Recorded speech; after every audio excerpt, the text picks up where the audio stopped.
Hello and welcome to the UK and Ireland Minnesota Vikings Fan Club podcast. I am your host and fan club co-president, Big Deal Rich, and I'm joined by, I feel like the original three amigos getting back together, fan club vice president and all-round nice guy, Mr. John McDonald, and fan club co-president and show producer, Mr. Reese Fields. Say hello, gentlemen.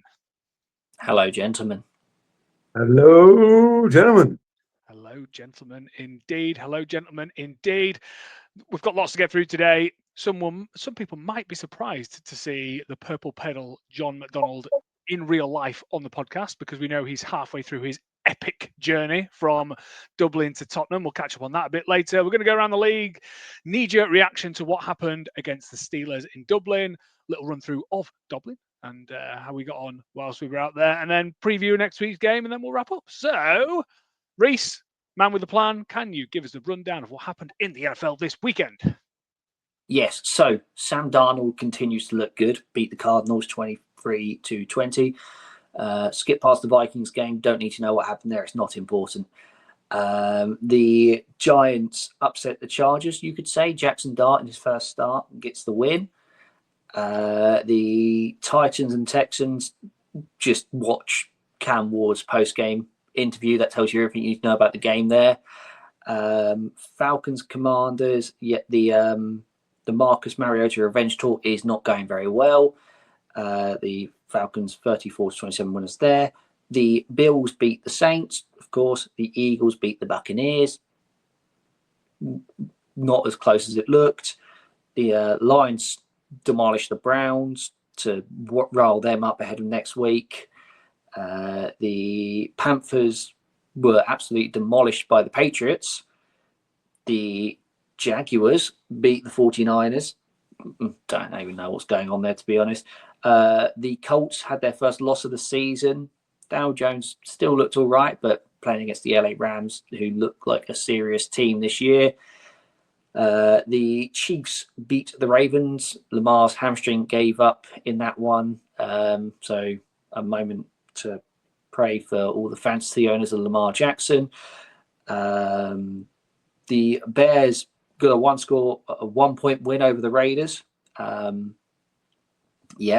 we are, thanks to a win on week one, we are not last in the division. That's all we've got. The Packers and Cowboys managed to put up 80 points between them and still no one won. Just shows you what a joke those two franchises are.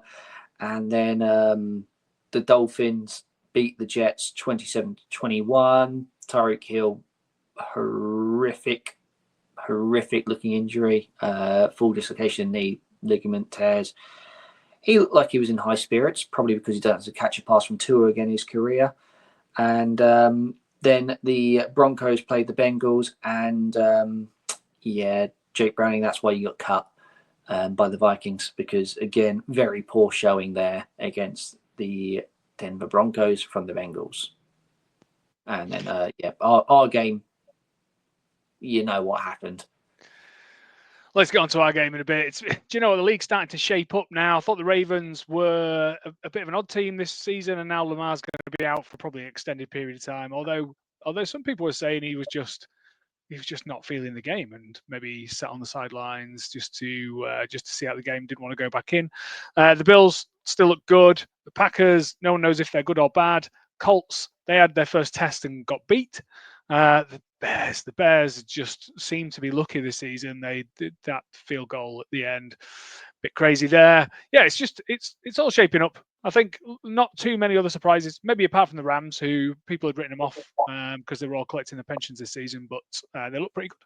So yeah, it's good. It's all shaping up. But the Vikings are a weird team. They're absolutely riddled by injury. Reese, coming to you first. Knee-jerk reaction to the game. I put together my skull from the sofa this morning and sent it over to Tom. I think he's put it up on the website, but the sentiment's still the same. I don't know how it was that close.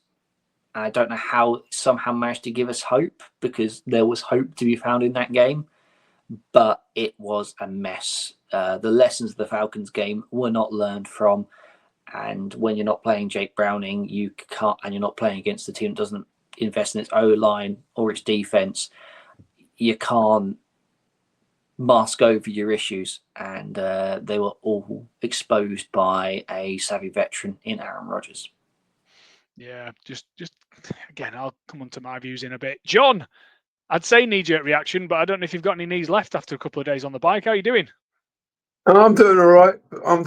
But we'll get to that later. Let's talk about the game, because obviously myself and Rich were sat together with the game in front of a couple of nice Steelers fans. We were having a bit of banter between us. I mean, like, they were giving us so much jip throughout the game, and towards the end of that, they were very, very nervous. This father and son in front of us. Very quiet. They got very quiet towards the end there. We shouldn't have been anywhere near that game. It was pathetic, quite frankly. I mean, I was sitting there at 24-6 down, and I was just like, "What? How am I going to motivate myself for next week?" I was sitting there with my arms crossed. I was like, "How am I going to motivate myself?" And then, thankfully, Richard got up and went to the toilet, and Addison decided to do a massive run down the line and almost get him for a touchdown. Here we go. I remember. What are we now? Like 10 minutes in, and you've already started to blame me. I am not the variable here. I am telling you, this is not my problem. Reese, you can give that face all you want, mate. I am not.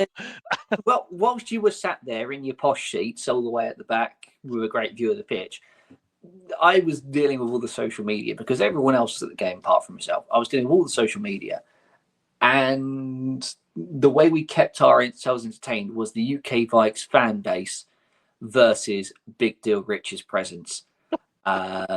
If you go back through that chat, Rich, you will see you got a fair bit of abuse. Some from myself, I'll admit. I kind of was lashing out too. My favourite point was when I put a 3-circle Venn diagram on there. Vikings win, Vikings losses, Big Deal Rich in attendance. Where are the outliers, huh? We're 2-2 this season. You've seen us play twice.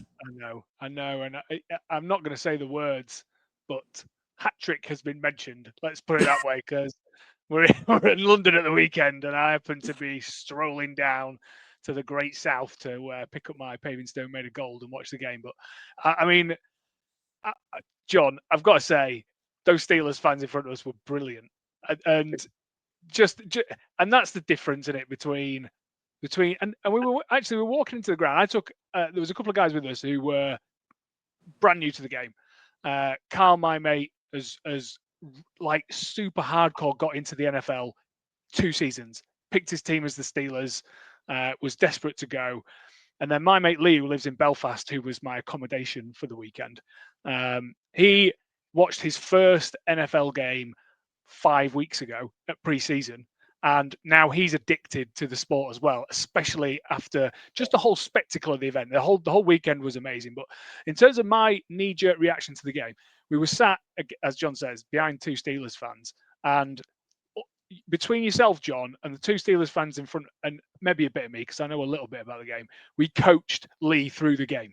Just, okay, what's happening there? He was so inquisitive about the game, and that was really nice, actually, to go through. And this, again, the Steelers fans were giving it a bit back, and okay, this is happening now, and the whole theatre of it was really, really great. Our football was absolutely dreadful. Absolutely, the flashbacks of the Falcons game, again, no common variable there, but the flashbacks of the Falcons game, just again, like you said, Reese, all came flooding back. It shouldn't take 1 or 2 key injuries on a team to sway it that much. We're talking about Coach of the Year Kevin O'Connell, defensive mastermind Brian Flores, and Kenneth Gainwell gained well all day. We just couldn't tackle the bloke. We've invested so much in that defensive line. It was just really frustrating. We got absolutely nothing going, and as John said, we deserved nothing from the game. We certainly didn't deserve to be within touching distance in that last quarter. But when you can't make simple conversions, even when you're in touching distance, you can have a bad time. And we had a bad time against the Steelers. They were nothing special, serviceable in offense, fairly well at defense, just stuffed our run play. all very frustrating, all very, very frustrating. We'll get on to the Dublin experience. John, I'll come back to you in a second. But yeah, my knee-jerk reaction to the game, just disappointing, frustratingly disappointing, because I think there's a better team in there that showed up at the weekend, and I want to see him hopefully in the next couple of games. John, I'm going to come to you because I'm sure you're going to tell me off for my participation in the Dublin experience over the weekend. But how did you find your Dublin experience over the weekend? Yeah, I absolutely loved it. It was so nice meeting all these people that I've spoken to over online for absolutely ages. I mean, Frank, the German, he absolutely loved us. He came over and sat. You wouldn't have met him, Rich, because you were too busy getting hammered somewhere else. But yeah, he absolutely loved us, and we sat in and chatted to him for Jay. Sean, I was sharing a hostel with. He gave me some Harrison Smith socks when he saw I was wearing a Harrison Smith jersey to the game. Absolutely brilliant experience that all the fans came out. We were queuing up outside Phil Ryan's The Hogan Bar at about 10:30. The queue was pretty large, and he said he couldn't open until 12:30. Legally, he can't open till 12:30. But yeah, he let us in just after 11. It was a good crack, and absolutely all the fans had a brilliant experience. It's just, yeah, it's so good to see all the familiar faces and the friends we've made over the years.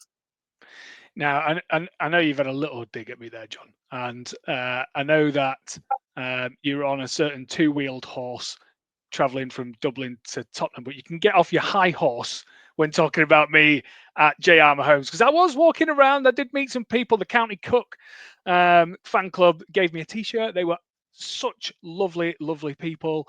I met Eric again, German Eric, who is just a legend now. Viking folklore fandom legend, Eric the Viking. Absolutely love the bloke. And I did get up to you and saw you. I had a bit of a chat with you guys. Yeah, it was, but unfortunately, Sunderland was on the TV, and the Irish guy, the Irish manager of the bar, when I said, "Is there any chance you can put the Sunderland game on?" and he looked at me in disgust, and then explained that there was no football going on the TVs this weekend, and that we had a load of Americans in, and they all wanted to watch the Ryder Cup. And I looked up, and we were 10 points up in the Ryder Cup. And I said, "Are you sure that they want to watch the Ryder Cup?" because they weren't doing very well. I said, "Is there not one TV in the whole building for an hour and a half? You could put Sunderland game on." And he gave me one at the end of the bar. I was totally cut off from the rest of the fandom for a couple of hours watching the Sunderland game. But the rest of it, incredible. Victor, cheerleaders, Vikings fans from across the globe. I had a really fun time, and I wish I could have partook a little bit. Partake, is that word? Partook a little bit more. But my mate who was a Steelers fan was desperate to go to the Steelers bar, and so I escorted him over to the Steelers bar, and then he got me drunk for the rest of the night. So my participation on Sunday morning was definitely down to him and his fault. The problem with Dublin is it's really dangerous because it's loads of fun. And when you're having loads of fun, you don't want to leave. So we're in a bar with a load of live music and we're having loads of fun. There's two things I would say about the NFL experience in Dublin. One, it was amazing. The actual lead up to the game, post game, all that sort of stuff was amazing. I've got to say, if I was picking a stadium to go to watch a game, I think the Tottenham Stadium is a better venue. Croke Park is very specifically designed to play Gaelic football, and then therefore some of the seats are in odd positions and the views from different places are a bit odd. Our views were brilliant because we were right on the halfway line looking down. But if you're on the hill, could you see much? Some of the scoreboards, we'll get to that in a bit later. They were a bit in an odd place. The jumbotrons aren't that jumbo, so if you're away from them and you're trying to catch up on the action, it's difficult. But the national anthems, especially the national anthem of Ireland, was a sight to behold. So I would definitely go back. I'm thinking college football next year. If they play another college game over there next year, I'd quite like to go back. I know tickets are difficult to get, but yeah, whole experience as a whole, 10 out of 10. Irish brethrens over there, Rob, Aaron, absolutely brilliant, and just the whole thing was really, really fun.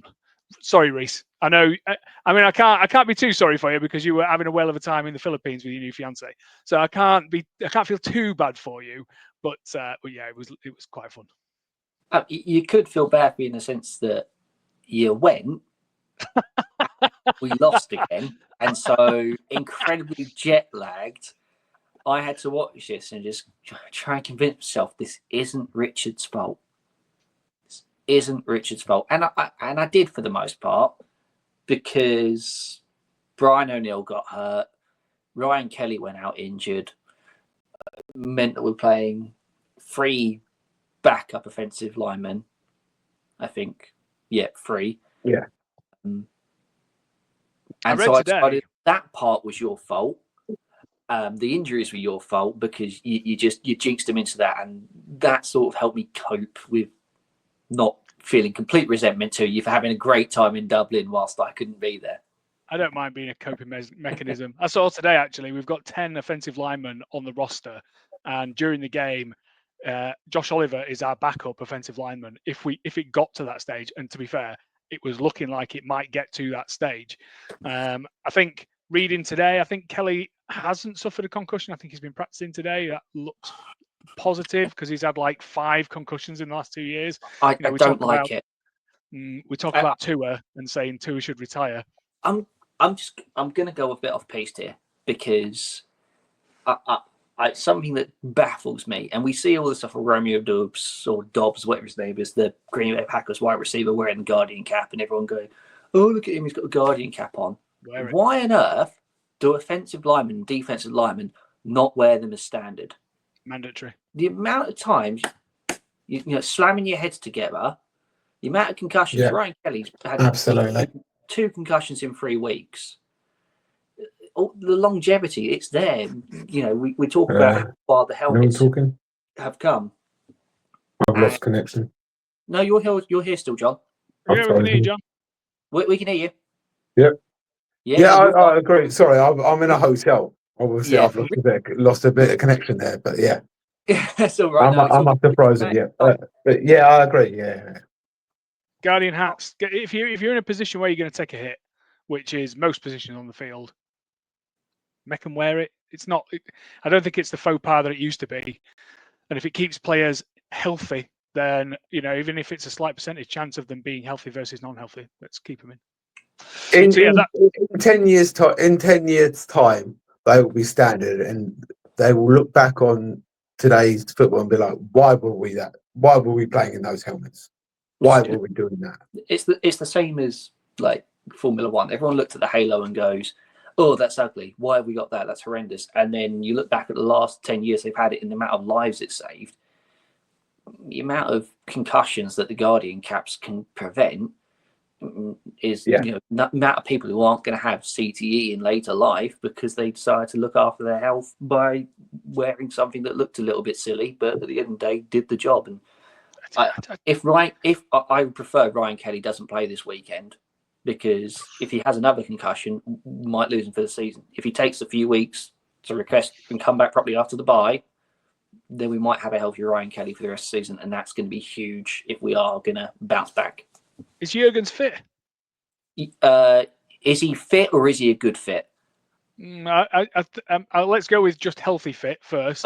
He's healthy, but he looked okay next to 2 starting caliber guards. But when you've got no Donovan Jackson, Will Fries is having to clear up a multitude of issues being presented by Justin Skill, and you've got Blake Brandell at left guard, you're not going to look good as a former 6th or 7th round centre. You're never going to look good. So we all thought School was the answer. We thought this was an excellent short-term acquisition. Depth, yeah, but this is it's not good. I think what we forgot with all these depth offensive linemen is usually when the depth offensive linemen are playing, they're playing against the depth defensive linemen. But because there's a start of the season, everyone's healthy. Myles Garrett is healthy. TJ Watt is healthy. it's going to be a bloodbath. I'd rather play Waterhouse or move Brandell out to tackle at this rate, because Skule is not. No, please, no. And I'll take a hit for at least some of a good performance at the weekend. We were playing pretty well in the first few drives, and I told the Steelers lad in front of me, I says, I thought TJ Watt was pretty good. Has he not brought his boots this week? Anyway, as soon as I said that, he was all over us. It was the next play. It was literally the next play. It was literally the next play. Why? He doesn't learn. And people wonder why he gets blamed. Why? Oh, yeah, there's no way we're going to mess this up. I believe is what you said before Caleb Williams went and scored 17 unanswered points in a single quarter of football. Listen, let's not point fingers and blame. Let's not get into those games. What we want to do is hear now. So we've heard the knee-jerk reaction to the game. What I want to know, let's peel away from the game for a little bit, because I'm sure people are wondering, John, how are you getting on? Are we day 2 now? Is this day 2? Yeah, we are day 2 right now. Yep, I'm just in South Chester at the moment. Legs are a bit sore, but nothing I can't handle. It's going well. Today was a lovely day cycling on the Welsh coast. I can tell you that. If you ever get a chance, I think I must have turned the wheel from when I started to about 25 miles in. I must have turned the wheel maybe 3 times, because it was straight along the coast on along a gorgeous bike path, and it was just absolutely beautiful. You're making this sound a bit like enjoyable. What we want is we want some rage pedaling based on the performance of the weekend. To Birmingham tomorrow. Oh, okay. So the rough with the smooth. But yeah, I think one, hats off to you. Have you got one of those? Like rapid multi massage guns with you for the legs? Keep them in tip top shape, or are you just hot and cold baths? Just cold baths when I get in. Cold showers. Yeah, cold showers. I've not been to a place for a bath yet, unfortunately. Or the hotel rooms are just. I've had just showers, and I'm just like. Shout out to Suzanne yesterday when I arrived at the travel lodge. She gave me so much help, because I arrived at about 8:45 at night. She kept the restaurant open. She helped me carry my bags up to the room, and it was the first I realised when I chatted to her, it's the first human contact I'd actually spoken to physically since I left Dublin at like 6 o'clock in the morning.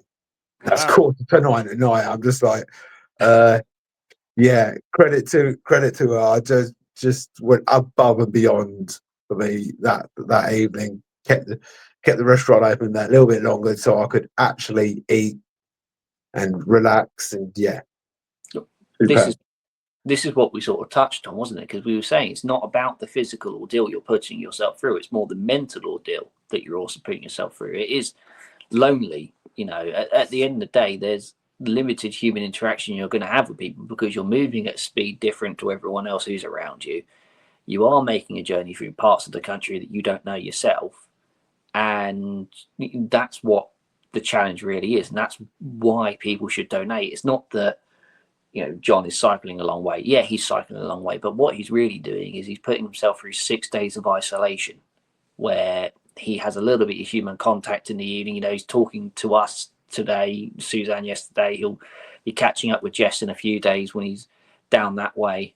But it's what you're putting yourself through mentally, I think, is what people might not understand. And that's why, if you can donate to the Purple Pedal, even if it's £5, hey, if you can donate £5, you live in the UK and Ireland, send the club a copy of your donation. You got a raffle entry. So, even more reason to donate. But yeah, if you can donate, pick up your phone, go to justgiving.com/page/the Purple Pedal and donate what you can.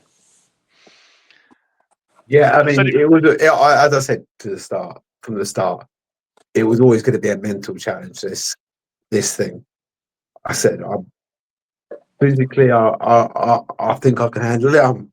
I'm doubting myself now with sore legs right now. I mean, and 60 plus miles coming up tomorrow. But yeah, it was always going to be the mental challenge that was the real struggle, and that is why I'm doing it for Mind. I've got a great team behind me. I've got a great team supporting me. I just send them a couple of videos every couple of hours of me on my trail, and they're getting it up, and all the support I've received from everyone online, just commenting and sharing.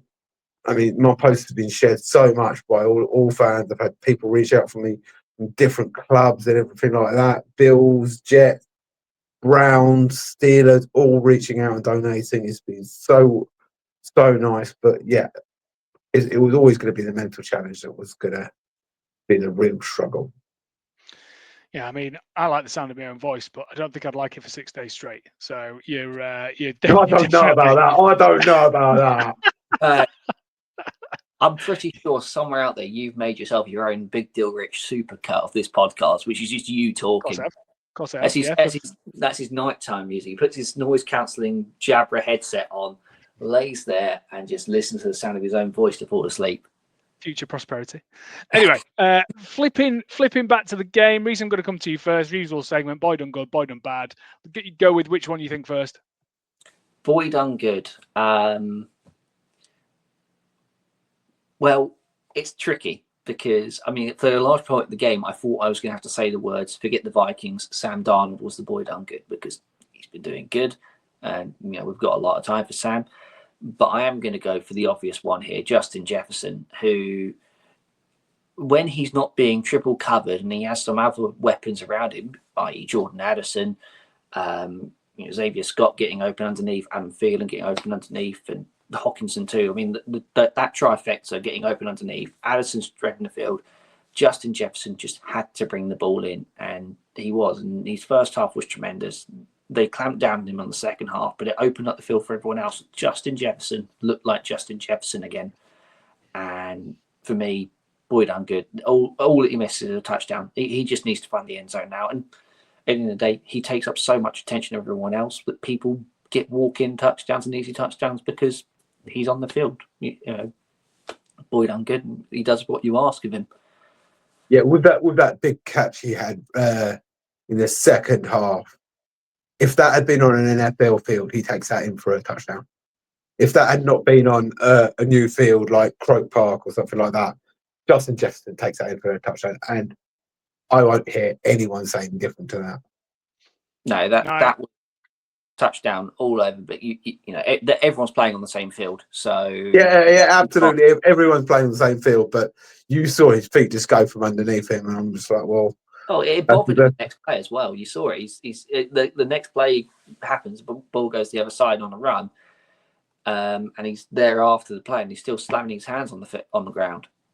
You know, it's one of those. I mean, it's the competitor, and I quite like Jordan Addison going over to him, picking him up, and going, "Look, I know you're pissed, but we got to go. We got to get on to the next play." And I thought that showed some good, you know, headstrong from Addison as well there. Boy done bad. Boy done bad, Rich. Sorry, not you. It could have been you, but it's boring to come up with the same answer every time you go to a game, so I'll say that for next week. Boy done bad. There's so many.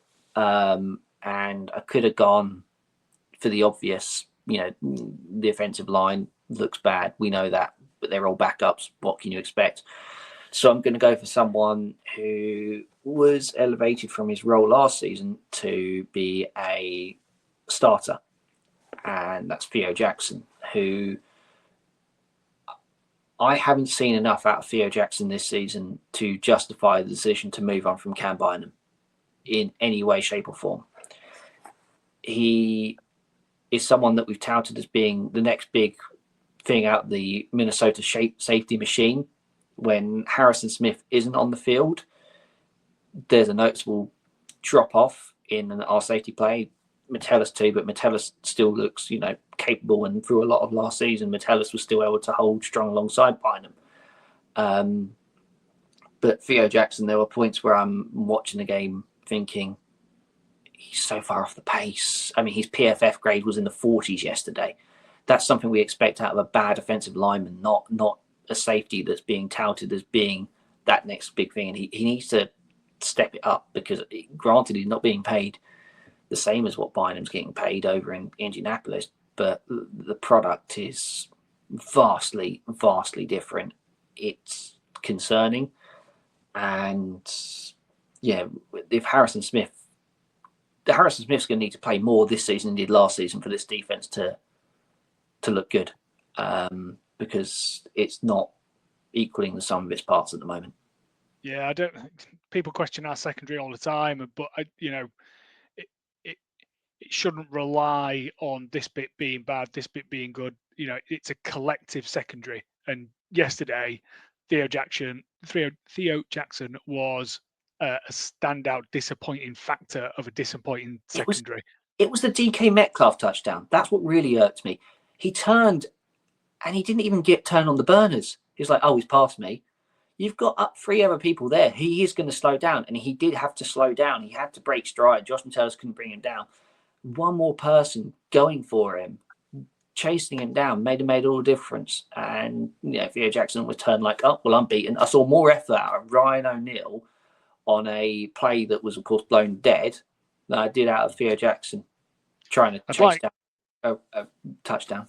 I'd like B-Flow to drag him over some coals, watching some tape this week, and make sure that he turns up next week. John, I'm coming to you next. Boy done good, boy done bad.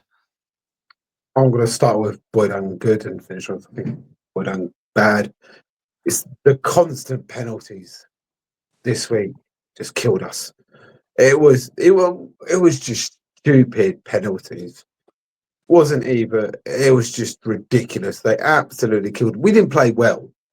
We didn't play well at all, but the constant penalties, just shooting ourselves in the foot, was just ridiculous. I mean, I turned to the guys beside me and said, anytime we get over the halfway line, we either commit a stupid penalty or went to get sacked straight away. And the same thing happened over and over and over again. It's just the ridiculous penalties yesterday. I don't think they'd have helped us win the game, but it was just frustrating. You can't keep doing stupid stuff like that. The 2 15-yarders were the worst ones especially the second one, Dallas Turner on the second one, because we knew that they were just a serviceable offense. Gainwell was just cutting the field. He wasn't particularly great. He was just doing the basics of what a running back should do and gaining yards after yards after yards. Run through the open hole. Exactly. We joke and say you have yards left in the tank. The truth is, if you're given an open hole like that, you're going to get yards. Exactly.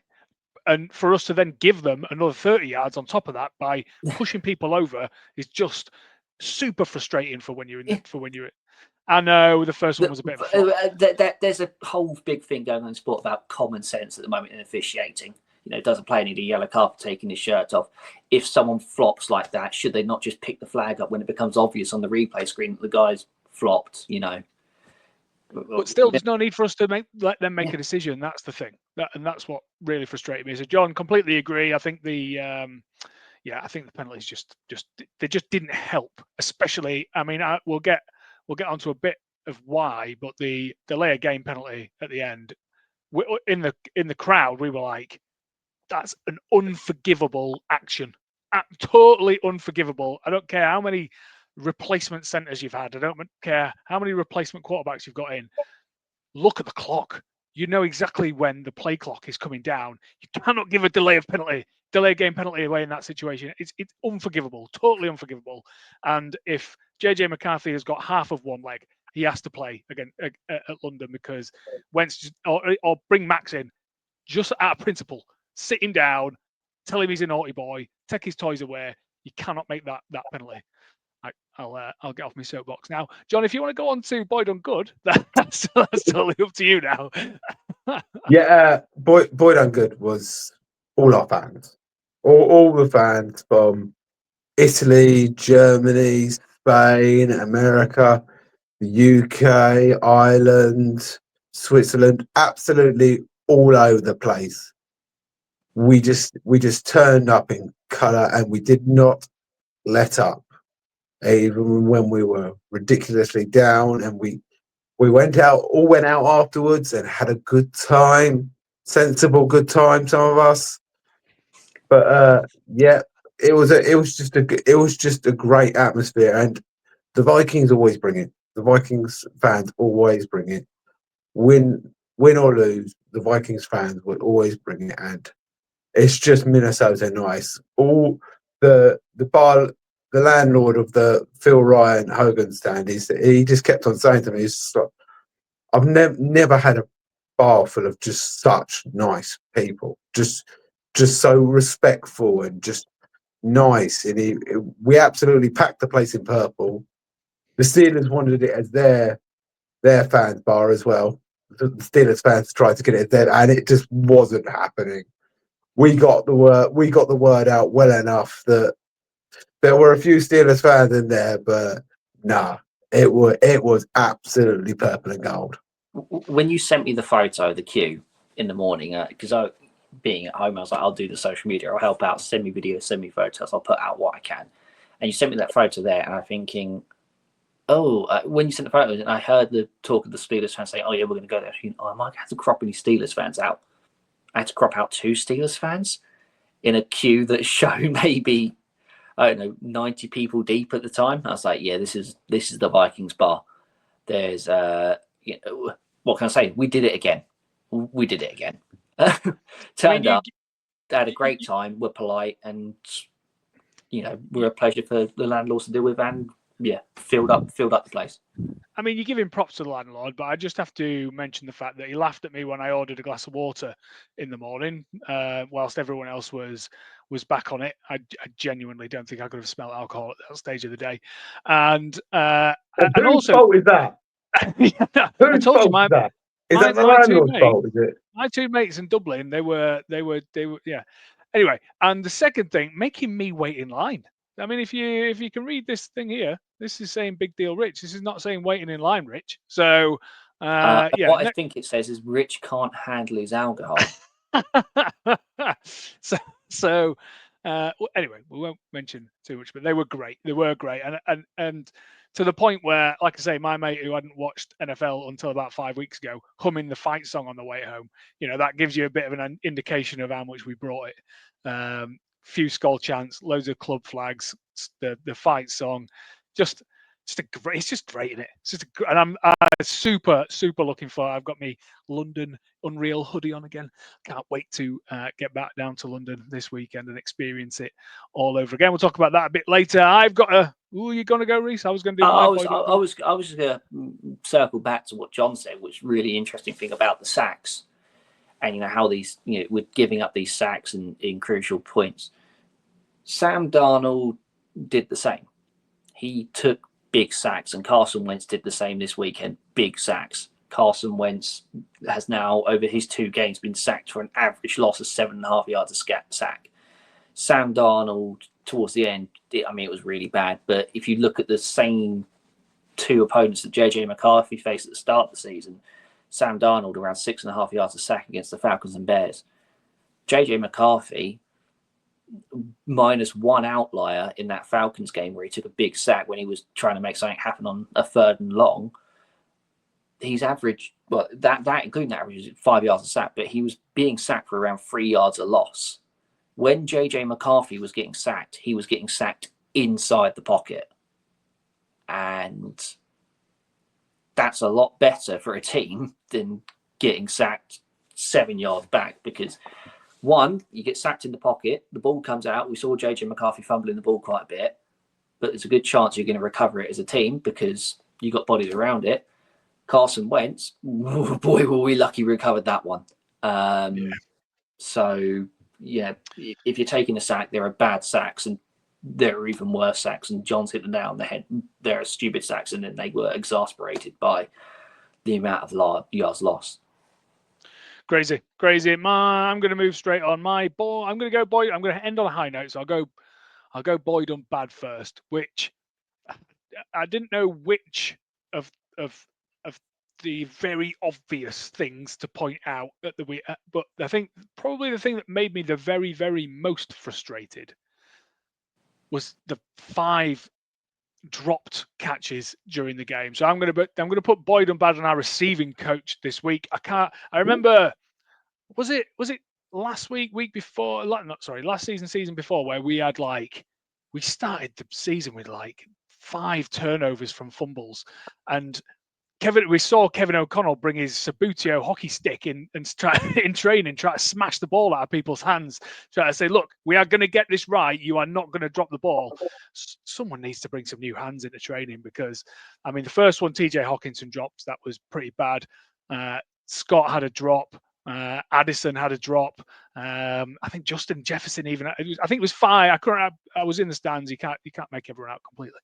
But I think it was 5 pretty poor drops, and in an offense where we weren't gaining a lot, we needed some momentum. That's just what we needed, a little bit of momentum. Some of those easy ones across the middle, they gain you the momentum. Short, easy, fast yards. Dropping the ball like that is unforgivable, and it's not the first game. Let's look back. We have been dropping balls fairly consistently throughout the first four games of the season. So my boy number receiving coach, I can't remember his name. I'm sure, Reese, you're going to correct me on who or what it is, but that's my boy done bad this week. It's a harsh one to blame Ken McCardle for the guys not catching the ball when he's the wide receivers coach, and half of those drops there you've listed are on players not in his position group. I get that. They work together and they're professional athletes and they should catch the ball. I think the one you're thinking of with Jefferson, I think was the Naylor one, where it was similar to Scott. Goes over his head, reach out, lay out, you should catch this thing. You're a professional athlete, get your head around, look for the ball. We heard O'Connell going off on one at Deshaun Jones in a preseason game for not turning his head around and looking at the ball. These are things that probably are passed on by the receivers coach. You're teaching everyone the same thing. Coaching, positional coaches, it seems to be weird. I don't know what goes. It's the same with our line. Our line though, our line coach seems to be able to create pretty good tackles, but the interior seems to be a mess. It seems like each has their weaknesses, and they got to get it's fundamentals of football. Like you always go back. If it hits you in the hands, that's the line. If it hits you in the hands, you're supposed to catch it. Boyd and Good, talking about hits you in the hand, you've got to catch it. Boyd and Good, Javier Scott. I mean, we're talking a lot of backups that have come into the team. My word, that catch for that touchdown. I mean, I think everyone around us said that's got to be out. They're definitely going to recall that. There's no way he's in, but he wasn't. Believe it. We can believe it. But then you're looking at it and you're like, they're going to rule it out, surely. But they couldn't find an angle. There was definite yellow. That's all we saw. There was that's all we. He's just his impact on the game has coming in. Obviously, we've lost Aaron Jones. We couldn't get the run game going with Mason. Ty Chandler's not really doing much. Cam Akers not really doing much. I like him. Ex-wide receiver, so he can peel off and catch the ball. I thought he at least made a bit of an impact, especially in the fourth. I like him. Want to see a little bit more of him ongoing. So that's my boy done good. Are we rambling on? Is that what we're doing now? I think we need to start talking about next week's game again. Got me nice London hoodie on. Are you coming to this week? Are you bothering turning up this time, Reese? Yeah. I'll be there. And I'm pretty confident I'm not going to get so drunk that I sleep through most of our tailgate. And I'm pretty confident in that. If I get too drunk, we know it will probably be on the Friday, because that's when the other tailgate is, and that happened last year. Don't put me up on a table and get me singing about CJ Ham again, everyone, because I get the feeling that whilst everyone enjoyed themselves, I may have broken some health and safety rules in pubs with standing on tables around balconies. So don't do what I did last year. Is what I'm trying to say. I think I was standing. Enjoy yourself, but sensibly. That's what we're saying. Drink responsibly. That's the words we're looking for.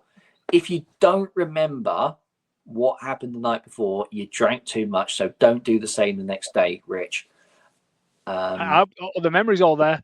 It's the ability. I'm too old now. That's the problem. It's the look in multiple John's day eye. drinking. Doubt. As soon as you said the men there, John was like, really? Anyway, Sunderland had won that day. I'm blaming it on that. John, I'm coming over to you because I need to know the details. Where am I going to stand like this when you cycle into London? Where are you going to be? When are you going to get there? I'm arriving on the Saturday. We've got a big fan event at Battersea, so I'm going to come into Battersea first. I've added another couple of miles to the journey. What's another couple of miles between friends? Yeah, another couple of miles between friends. Lovely part of London. Yeah, and then I'm going to cycle over to the Tottenham Hotspur Stadium and finish up there. We might have a few people there. Fingers crossed. See if anyone turns up. Say hello to me when I cross the finish line. But yeah, but depend. I've got no idea about the time. It depends how my legs are holding up at the time, because I am doing over 600k here. So let's just see. I can't give a specific time about when I'm going to arrive, but yeah. We don't Keep an eye out for the updates. How long it will take you to get from Battersea to Tottenham. So people who witness you getting to Battersea, they probably got an extra 15. They could probably walk. At that point, they could probably walk from Battersea to Tottenham and beat me. We'll hop on the Boris bikes and do the last leg. No, we won't, because that is irresponsible, and giving how Rich and I are going to feel on Friday night, Saturday morning, us on a Boris bike is the last thing you want. That's a challenge. That's a challenge for fans out there. Someone join me on a Boris bike from Battersea to Tottenham. I'm sure anyone fancy it. I'm sure we can find someone. That's it there. We're going to put that one out there. Will someone join John on a Boris bike? I'm expecting it to be TPJ, because how Rob ended Skull to the Stadium last year, we're like, he's going to arrive. And then here comes Tom out of nowhere, running down the road. I made it. We're all thinking that's not Rob. So Tom on a Boris bike is probably what you're going to get. I'm sure someone will do it. In fact, if someone made a crazy enough donation, I'll do it for you, mate. There you go. But we'll see what comes in. Big Deal Lauren as well is going to be down in London this weekend, so it will also depend on what I'm allowed to do this weekend. But if we go back to the weekend, just a quick rundown of the itinerary. Thursday, there's going to be a Legends meet at the Redwood Pub, which is just by which tube stop? Waterloo. Waterloo. Is it Waterloo? No, London Bridge. London Bridge. London Bridge. London Bridge. London Bridge, yeah. Sorry, you are right.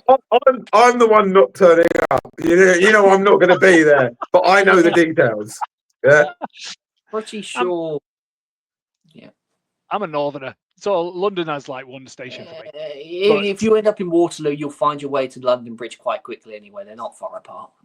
But yeah, London Bridge, turn up at London Bridge, go to the Redwood Pub. There's a Vikings meet and greet. We got sending out the itinerary this tonight, I think, even maybe. And then after that, there is a Vikings quiz hosted by Delta. John, keep your reactions to yourself. And then on the Friday, there is a disco tailgate. Again, same pub. If you head to London Bridge Tube Station, you will go to the Redwood. And then on Saturday, there is the big Vikings fan festival at Battersea. That starts at 10 a.m. At some point, John will join us when he can be bothered. And then and then after that on Sunday, you have to watch the podcast. By the way, you can't. There have been some facial expressions to die for this week, and that there might have been the pick of the bunch from John. I think Richard just volunteered for our next charity drive with that comment. I wouldn't trust Rich to do it. I couldn't put Rich through that, because you know that he'll get too drunk one night, oversleep, and end up catching a taxi to make up for lost time. Well, it might be.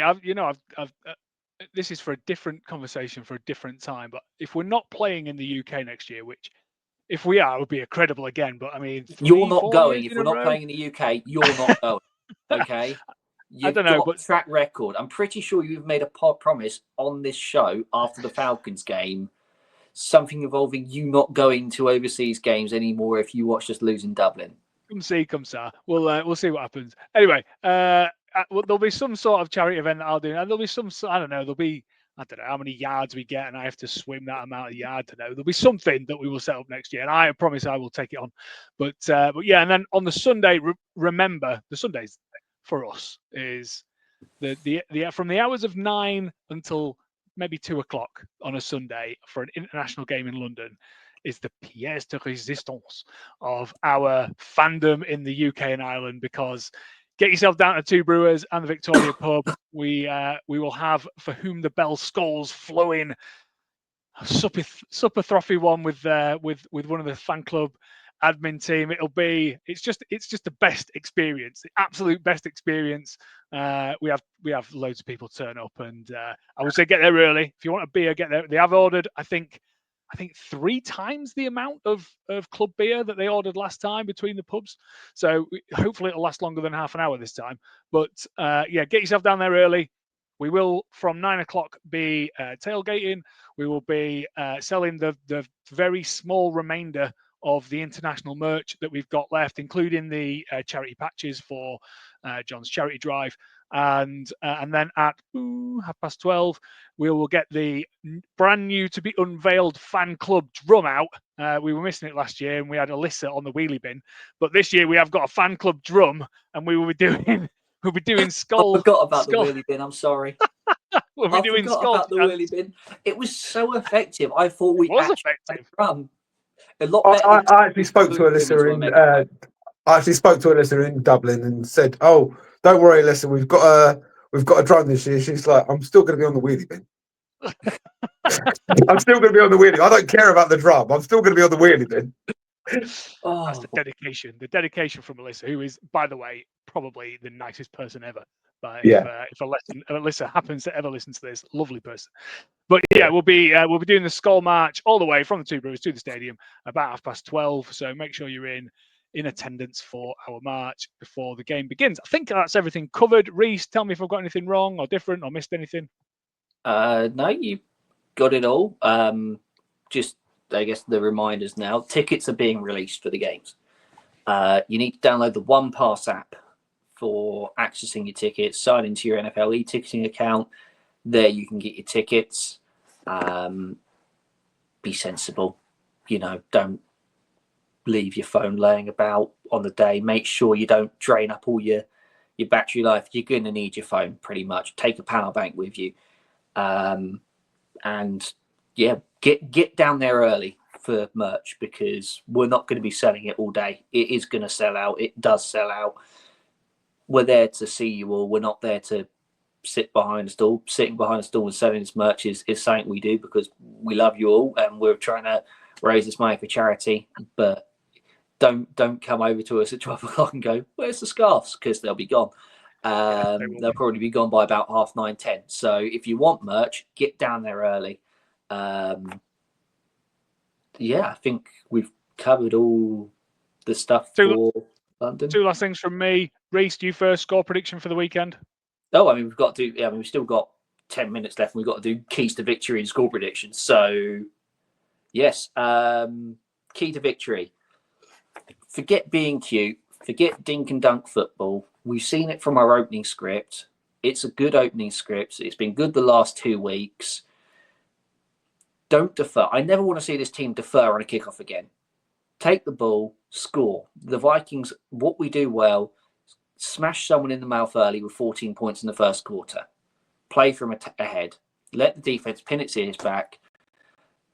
Run the ball to your heart's content if the run game's working. Dink and dunk if not, and then throw. Don't even dink and dunk. Don't dink and dunk. Run the ball and then throw it long. That's what this Vikings identity is. It's smash mouth football.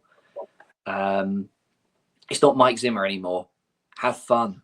Don't try and copy everyone else, because even though it's a copycat league, someone has to be the first cat copied. So why not be exciting?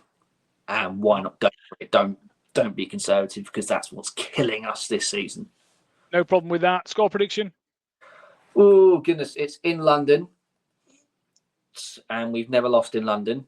It's a game that John's going to, I'm going to, but you're also going to. However, you've never seen us lose in London, and I'm pretty sure you've seen us play in London twice. So, third time. Good things can come in threes as well. So I'm going to say, despite the fact that you're there, Rich, we are going to win this game. And if we're not, then I don't even know how we go about burning a passport to stop you getting down to London. Northern independence first, and then we'll destroy your passport. Vikings 24, Browns 14. 24-14. Plausible score. John, what's your score prediction and the key to victory if we are going to win? Yeah, well, the key to victory is, as we said, getting in front early. Make the Browns play from behind, because their defense is absolutely amazing. But if we get them trying to score points, our defense will tear them apart. Our defense will absolutely tear them apart. So for me, I think the one who gets up first, really, I'd say by 2 scores, gets up by 2 scores first, they win the game no matter what happens after that, because both defenses are really good, and once they've got a lead, they're very unlikely to let it up and score 27-21 Vikings. Another Vikings win again. Pessimism across the board, but we can't not pick a Vikings win. I'm going to go the same. I think my key to victory. I've just read that Joe Flacco is potentially not playing at the weekend, so they've got a rookie quarterback. Send 7. I think if we're going to win this game, we're going to need to put some immediate pressure on them. Like you said, score early, pressure on them, make them beat us. Because with the Steelers, everyone who I spoke to said we lost that game. The Steelers didn't win. What I want to see from the Browns game is make them win the game. If they want to win it, make them win it. And I don't think they can. I don't think they're good enough to beat us. I don't think they've got the personnel, especially on offense. So I don't think it's going to be a particularly high-scoring game. I'm going to go Vikings 17, Browns 9. If we can make them even stop scoring, that would be even better. So 9 is a big shout. I mean, I know. Shut out. Field goals only. Flacco missed the drive. Dylan Gabriel. Flacco's not playing, so he missed the drive. He missed the drive last week. Is what I mean. He missed a drive. No injury reports out yet at the time of recording. We joked when this podcast did its preseason predictions that we didn't know who the Browns quarterback was going to be. Now we really don't know. So now. What we were joking about is great, but we also joked about the Bears being 0-17, and now they've got as many wins as we have this season. So we need to fix this. We need to be ahead of the Bears, and a win could even put us in second place in the division. Exactly. Our division's a bit weird this year because the Packers are doing odd things, the Bears are doing odd things, and the Lions are doing odd things. So we're probably the most odd because I think we're better than what our records show. But anyway, I think John needs to get back to bed because he's going to cycle a load of miles in the morning. So we're going to wrap this up. Billy's Plays is here. Don't worry about it. Billy's Plays is here, but we're going to do it as a short on YouTube. So you're going to have to go to our YouTube channel if you want to watch Billy's Plays this week and guess what that is. Leave loads of comments. Come back to us next week and we will reveal what play it was next week. So this is how it's going to work now. Week to week, it's going to be a short midweek. And then next week, we'll reveal what it was. So, go back to our YouTube channel, watch Billy's Plays. That'll be up as soon as we can get it up. Apart from that, I think, do we need to do the spiel? Reese, I know you kind of need to do the spiel. You always should do the spiel because the spiel has the important thing, which is go to justgiving.com/page/the Purple Pedal. If you live in the UK and Ireland, donate more than £5. Send us a copy of your donation. I say you can, and of course, the exchange rate's a bit of an odd one. Make sure it is at least £5. That's per the terms and conditions. So if you're donating in euros, you've got to put that little bit more in to be eligible. Every £5 that you donate gets you a raffle entry up to the first 500. Once we've got 500 entries, that's it. The raffle's closed. and that's running until a week after the Purple Pedal completes. But yeah, it's justgiving.com/page/the Purple Pedal. If you liked what you heard, want to get in touch with the podcast, you can do so with the podcast directly, ukvikesfans@gmail.com, Facebook, UK and Ireland, Minnesota Vikings Fan Club, X, Threads, Instagram, at UK Vikings Fans, Blue Sky, UKANDIRE, Vikes Fans.